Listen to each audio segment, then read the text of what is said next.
Good morning, dear student. How are you all? Hope so you all are fine at your home and you all doing great also. So today we will start the new chapter of our science book, chapter number 5, and chapter name is Coal and Petroleum.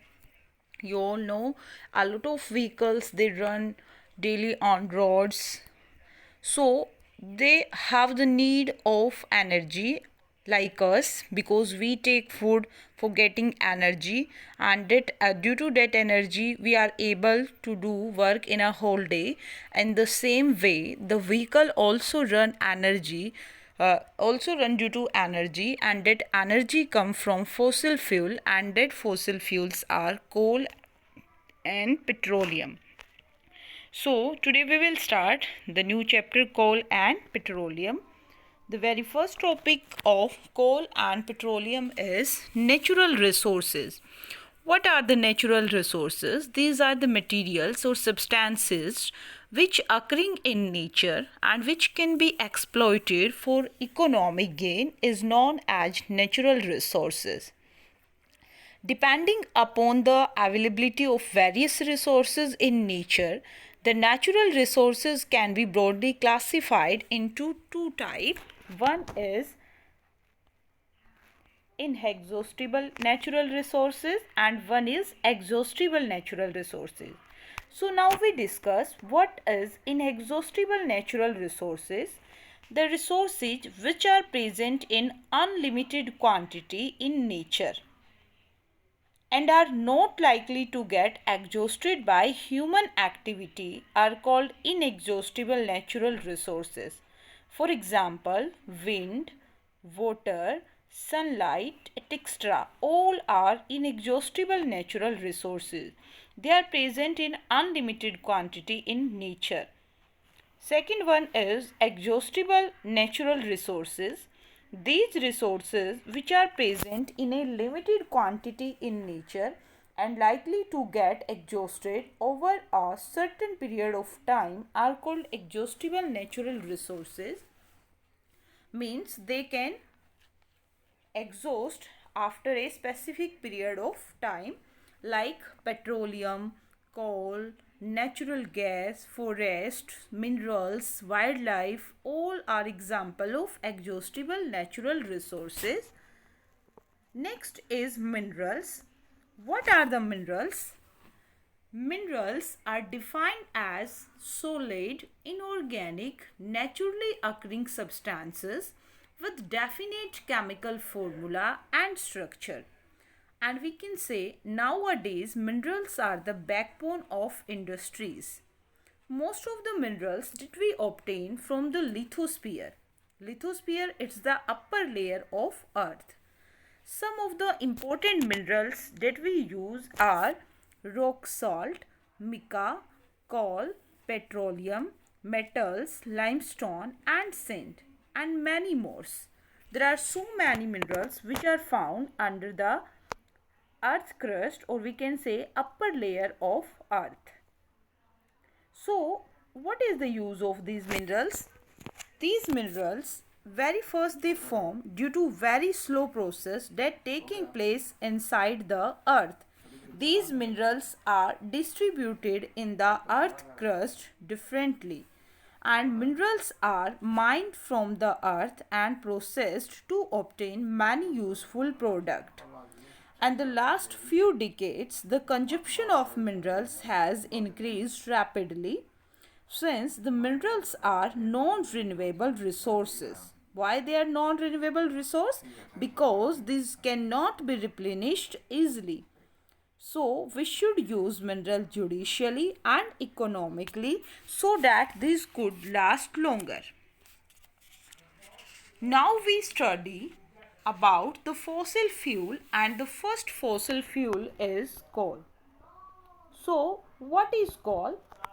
Coal is one of the most important mineral and earliest used fossil fuel. It occurs at varying depth under the upper crust of the earth, and the coal beds generally contain the large amount of methane. It's a type of gas. In India, the coal deposit found mainly in Jharkhand, Odisha, Madhya Pradesh and West Bengal. So, there are different type of coal that found under the earth crust, and these are peat, lignite, bituminous coal and anthracite. So these are the types of coal.